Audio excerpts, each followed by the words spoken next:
اگر خوش رہنا ہے تو دو چیزیں بھول جاؤ۔ نمبر 1 وہ برا سلوک جو کسی نے تمہارے ساتھ کیا۔ نمبر 2 وہ اچھا عمل جو تم نے کسی کے ساتھ کیا۔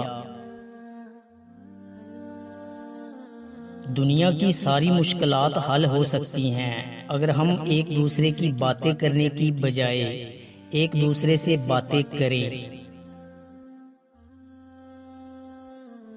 جب اللہ کا کرم ہو جاتا ہے تو وسیلے بھی بن جاتے ہیں اور مانگنے کا طریقہ بھی آ جاتا ہے۔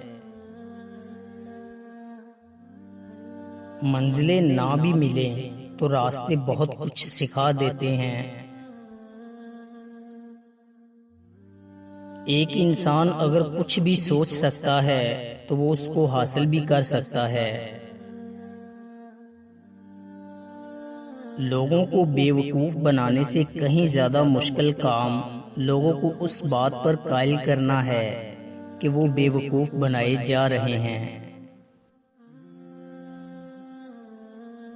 اسلام پھول دینے کے خلاف نہیں، بس آپ کے پاس پھول دینے کا جائز حق ہو اور لینے کا جائز حقدار ہو۔ تا عمر بس ایک ہی سبق یاد رکھیے، رشتے اور عبادت میں نیت صاف رکھیے۔ انسان جب اندر سے ٹوٹ جائے تو کسی بھی ماحول سے خوش نہیں ہوتا، چاہے آس پاس بہت محبت اور احساس کرنے والے لوگ ہی کیوں نہ ہوں۔ فاصلے بڑھتے ہیں تو غلط فہمیاں بھی بڑھ جاتی ہیں، پھر وہ بھی سنائی دیتا ہے جو کہا بھی نہ ہو۔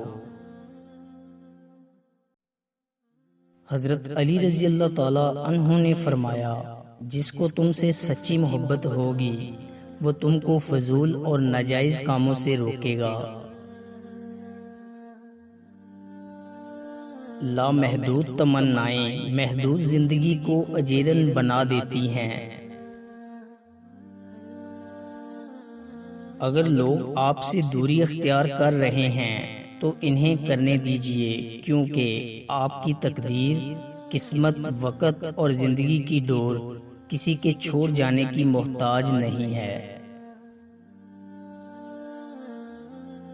اللہ تعالیٰ سے جب بھی مانگو بھروسے کے ساتھ مانگو، کیونکہ وہ تب بھی دیتا ہے جب تم نہیں مانگتے۔ پھر یہ کیسے ممکن ہے کہ تم مانگو اور وہ عطا نہ کرے؟ سچ کے راستے پر چلنے کا یہ فائدہ ہوا کہ راستے میں کہیں بھیڑ نہ تھی۔